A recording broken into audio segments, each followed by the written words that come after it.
안녕하세요. 명예처방전 구독자 여러분, 저는 세브란스 병원의 소화기내과 김도영입니다. 오늘은요, 지난 시간에 이어서 코로나 바이러스와 또 그 백신에 대해서 좀 더 심도 있게 알아보는 시간 갖도록 하겠습니다. 오늘도 함께 해주실 세브란스 병원의 자랑 최준용 교수님 함께 모셨습니다. 교수님 안녕하세요. 안녕하세요. 오늘도 많은 질문들 지금 기다리고 있습니다. 첫 번째 질문 들어가겠습니다. 지금 우리나라에서 가능한 예방 접종 백신이 세 가지잖아요. 아스트라제네카, 파이자, 모더나 이 세 가지인데 하나는 이제 곧 승인될 거라고 말씀해 주셨고 지난 시간에. 근데 이 세 가지 백신의 항체 형성 접종 후 백신의 항체 형성률이 조금씩 다르고 사실 언론에서 많이 보도되긴 했습니다만 교수님 다시 한번 정리를 좀 해주시죠. 세 가지 백신 다 면역을 잘 유도하는 백신입니다. 이제 코로나에 대한 면역을 크게 세 가지 정도를 저희가 임상 시험에서 확인을 하는데요. 하나는 결합 항체라는 걸 확인하고, 두 번째는 중화 항체라는 걸 확인합니다. 그리고 세 번째 T세포 반응이라는 걸 확인하는데 세 백신 다 거의 95% 이상 결합 항체, 중화 항체, T세포 반응 다 잘 유도되는 백신들입니다. 다른 백신 말고 얀센이라는 회사에서도 백신을 개발한 것으로 알고 있는데 뉴스 보니까 얀센 백신은 한 번만 맞아도 된다고 알려져 있더라고요. 그만큼 강력한 건지 한 번만 맞아도 또는 한 번 맞았을 때 오히려 부작용이 더 심한 거 아닌지 이런 걱정들을 하시는데 어떻습니까? 얀센 백신은 한 번만 맞아도 되는 특성이 있는 백신입니다. 그래서 개발 단계부터 임상시험까지 다 1회 접종으로 개발이 됐던 백신이어서 그런 점이 장점이고요. 그래서 우리나라 같은 경우에는 예를 들어 섬에 사셔서 이렇게 오시기가 힘든 경우라든지 그런 경우에는 얀센 백신을 아주 유용하게 잘 활용할 수 있을 것 같고요.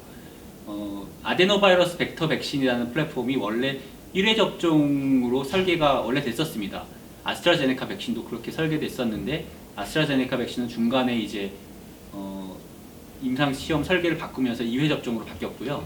얀센은 원래대로 1회 접종으로 좋은 효능과 안전성을 입증을 했습니다. 그렇군요. 네, 백신 맞을 때 보통 다른 백신도 비슷한 것 같습니다만 독감 백신도 그렇고요. 특히 이제 코로나 바이러스 백신 접종 후에 젊은 분들이 부작용 아주 심하게 나타난다고 하는데 그런 이유가 있겠죠?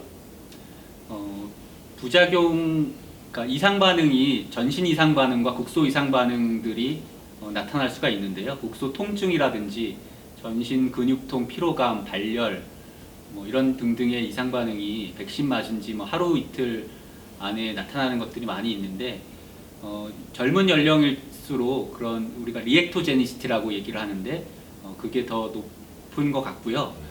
근데 그런 이상 반응이 많이 생긴다 그래서 면역이 잘 형성되느냐? 꼭 그렇지는 않습니다. 이상 반응이 없어도 면역이 잘 형성될 수 있고 이상 반응이 심하더라도 면역이 잘 안 형성될 수도 있고요. 둘 간에 정확하게 인과관계가 있지는 않습니다. 그렇군요. 네, 또 체력이 약한 분들, 고령 환자들, 동반질환, 기저질환이 있는 분들은 백신 접종 전후에 링거 또 수액을 맞는 게 도움이 되는지 궁금해하시는 분도 있는 것 같은데. 그거는 대증적으로 필요하다면 맞으셔도 됩니다. 접종 후에 타이레놀 같이 그런 진통제를 드신다거나 아니면은 기운이 없거나 그럼 수액을 맞으신다거나 그런 것들은 증상에 따라 자유롭게 하셔도 되겠습니다. 네. 영국에서 최근에 그 부작용이 심할 것으로 예상되는 집단에서는 백신 접종을 조금 피하는 것이 좋겠다는 권고가 나왔다고도 하는데 가령 임산부라든지 16세 이하 어린이라든지 또는 특정 물질에 알러지가 있는 이런 집단 같은 경우는 피하는 것이 좋다 이런 권고가 나왔다는데 어떻게 생각하십니까? 그 말씀하신 세 집단 같은 경우에는 부작용의 위험이 크다거나 이런 집단하고 조금 성격이 다른 것 같습니다. 16세 미만하고 임산부 같은 경우에는 임상시험, 저희 백신 임상시험에 초기에 포함되지 않은 집단이었기 때문에 그분들에 대해서는 아직 데이터가 없어서 아직 권고하기엔 이르다라고 아마 판단하지 않았을까 싶고요. 알러지가 있는 분들 같은 경우에 파이자 백신 같은 경우에는 어떤 특정 성분에 대한 알러지가 있는 경우에 아나필락시스라는 심각한 부작용을 유발할 수 있어서 그분들은 접종을 피하셔야 되는데 모든 알러지가 피해야 되는 대상은 아닙니다. 일반적인 알러지들은 대부분 다 해당이 안 되는 거고요. 예를 들면은 뭐 대장 내시경 할 때 쓰는 콜라이트라는 성분에 대해서 알러지가 있거나 이런 분들은 이 백신 성분과 알러지가 있을 가능성이 있어서 피해야 된다거나 이런 권고입니다. 통상적인 뭐 천식이 있다든지 뭐 두드러기 있다든지 비염 이런 분들까지 백신을 피해야 될 이유는 없는 거네요. 네, 그럴 이유는 없습니다. 네, 중요한 정보였습니다. 우리나라 그 백신 접종이 점점 활발해지고 있는데 11월, 12월쯤에는 소위 얘기하는 집단 면역이 형성이 가능하겠습니까? 집단 면역이라는 거는 내가 이제 감염된 사람인데 주위에 면역이 있는 사람들이 쭉 있으면 면역이 없는 다른 사람한테 전파되지 않고 이 사람들이 이제 막아준다는 거거든요. 그래서 몇 퍼센트 접종을 해야 집단 면역이 달성이 되는지는 확실히 모르는데 한 7, 80% 정도 이상을 접종해야 한 70% 정도 이상을 접종을 해야 집단 면역이 달성될 수 있을 거다라고 예상을 하는데 그거는 그 역학적인 상황이나 모델링 결과에 따라 좀 차이가 있을 수 있는 수치입니다. 근데 우리나라에서는 그때까지 그 정도 이상의 접종을 달성할 걸로 정부에서 노력을 하고 있는 걸로 알고 있고요. 70% 이상의 접종은 할 수 있을 거라고 봅니다. 네. 뉴스 같은데 보면은 감염 재생산 시술이라는 용어가 많이 나오는데 간단하게 좀 설명해 주시고 우리나라가 감염 재생산 지수가 낮다고 하는데 그 이유는 뭔지도 좀 궁금하거든요. 감염 재생산 지수라는 거는 내가 한 명이 감염이 됐을 때 그 감염 전파 가는 기간 동안에 몇 명의 새로운 사람을 감염시킬 수가 있느냐 이거를 나타내는 지표인데요. 그게 가령 1이라고 하면 내가 한 명만 감염시키고 나는 감염이 끝나니까 감염이 더 늘어나지 않는 거죠. 1보다 작으면 감염은 점점 규모가 줄어들게 되는 거고요. 1보다 2라 그러면은 한 명이 2명을 감염을 계속 시키니까 기하급수적으로 늘어나게 되는 겁니다.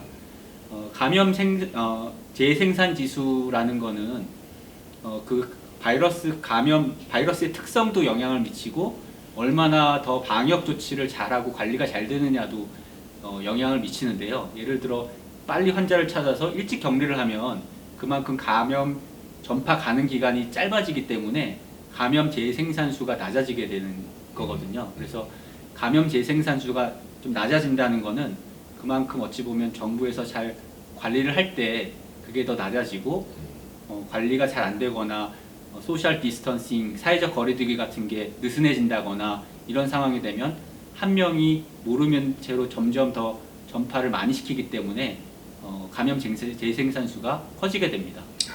그렇군요. 방역을 얼마나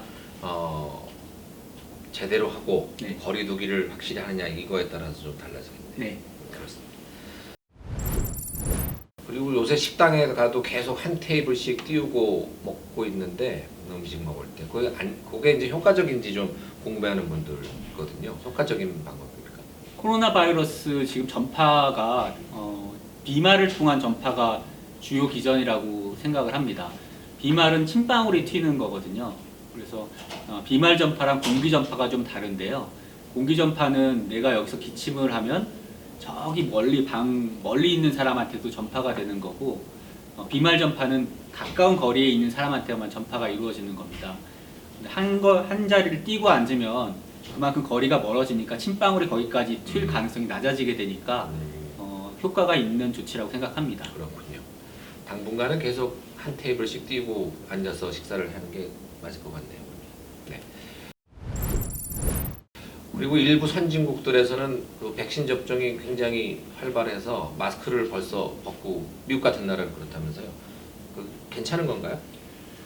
미국 CDC에서 지난주에 마스크에 대한 지침을 개정해서 발표를 했습니다. 미국 CDC 발표에 따르면 백신을 fully vaccinated, 그러니까 2회면 2회 이렇게 다 맞고 나서 2주 이상 지난 사람은 인도어, 아웃도어 모두 집안이건 집 밖이건 야외건 다 마스크 벗고 자유롭게 활동해도 된다라는 지침을 발표했는데요. 그 지침의 근거를 여러 가지를 제시를 했습니다. 그거 근거 중에 하나는 뭐 백신 맞으면 유증상 코로나나 중증 코로나를 예방 효과가 뛰어나다라는 것도 있고, 또 무증상 코로나를 막을 수 있는지에 대해서도 근거가 어느 정도 있다.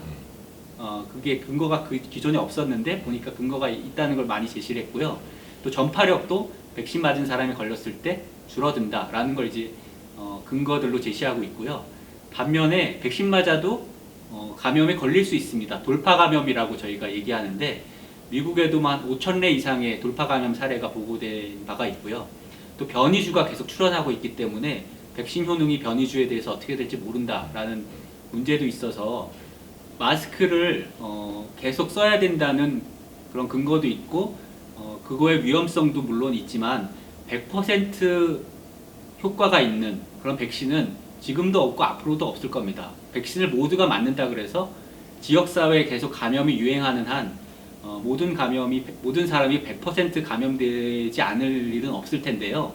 그럼에도 불구하고 마스크를 계속 지금대로 쓰는 걸 유지하는 거에 득보다는 그 실이 더 크다라고 전문가들이 결정을 한 걸로 되어 있고요.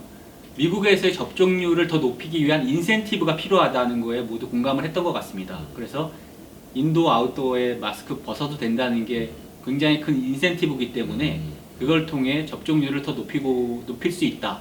이런 데이터를 또 제시를 했습니다. 하지만 우리나라는 아직 백신을 맞았다고 해서 마스크를 벗고 지내라는 권고를 하진 않고 있고요. 백신 맞은 분들은 자가격리를 면제받을 수 있습니다. 감염에 노출됐다고 하더라도 자가격리 면제는 할 수 있지만 마스크를 벗는 지침은 아직 제시되지 않았습니다. 네, 아주 자세하게 설명해 주셔서 잘 알아들었습니다. 남녀 불문하고 아직도 코로나 백신에 대해서 불안감을 떨치지 못하는 분들에 대해서 간단하게 한 말씀 해주시죠. 코로나 바이러스 백신 현재 개발되어 있는 이미 승인된 백신들은 효과와 안전성이 잘 입증된 백신이고요. 아주 드문 이상 반응들이 있을 수 있고 경한 이상 반응들은 흔히 있을 수 있지만 백신을 맞는 거의 이점이 그 위험에 비해서 훨씬 큽니다. 특히 이제 고령이신 분들은 이점이 훨씬 커지고요. 젊은 분들은 이점과 위험이 중증의 위험이 어찌 보면 비슷해지는 연령대도 있지만 전체적인 집단 면역을 위해서는 전체 국민의 접종이 굉장히 필요한 상황입니다. 그래서 어느 정도 안심하고 맞으시길 권고드립니다.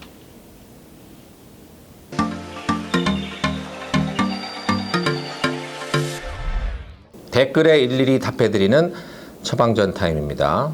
오늘 그 첫 번째 질문은요. 저는 부끄럽지만 정주연님, 저는 부끄럽지만 얼마 전 받은 피검사에서 감마지티 수치가 상상을 초월할 정도로 높게 나타났는데요.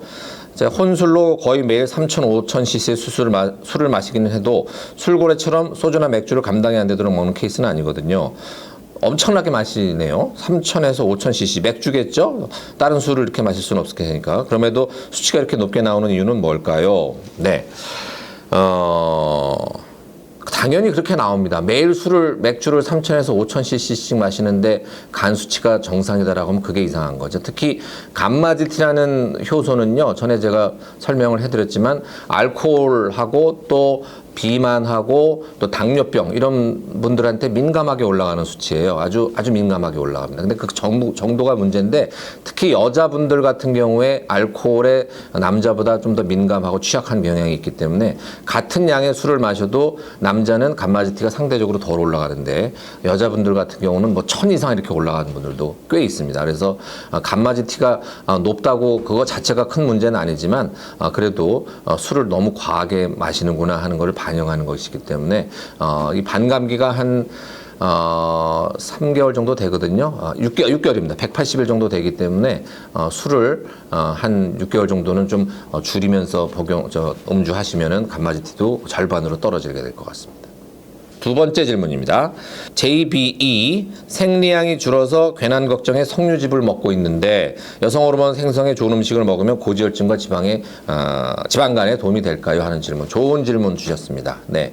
그래서 요새 석류라는 게 중년 여성들한테 또 인기인 것 같아요. 그 석류 안에 성분에 에스트로겐 호르몬을 좀 가지고 있어서 폐경을 앞둔 그 중년 여성분들이 이 석류를 많이 찾는 경향이 있는데, 물론 그 정확한 처방을 받아서 호르몬 보충 치료를 하는 것이 더 좋겠지만, 이 석류 안에 들어있는 소량의 에스트로겐 호르몬 유사체 이런 것들이 어느 정도는 부족한 에스트로겐을 좀 보충해 줄 수 있지만 치료 용량의 에스트로겐은 아닐 거기 때문에 도움은 되겠지만 고지혈증과 지방간을 확실하게 치료하는 데는 큰 도움은 안 될 것이다. 그래서 특히 젊은 분은 상관없지만요. 45세 또 50세 뭐 이렇게 확실하게 폐경을 앞둔 분들은 산부인과에서 호르몬 수치를 측정을 해서 너무 모자란다 하면은 에스트로겐 보충요법이 있거든요. 그 방법으로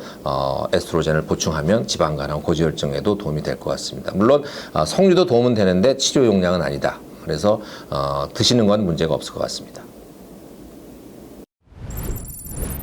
네, 오늘 이렇게 전문적인 정보를 듣고 나니까 속이 다 후련해지는 느낌입니다. 코로나 바이러스 백신에 대한 아주 광범위한 지식을 잘 설명해 주신 우리 세브란스 병원의 자랑 최준영 교수님을 오늘 또 이렇게 모시고 얘기를 나눠봤는데요. 어떻습니까?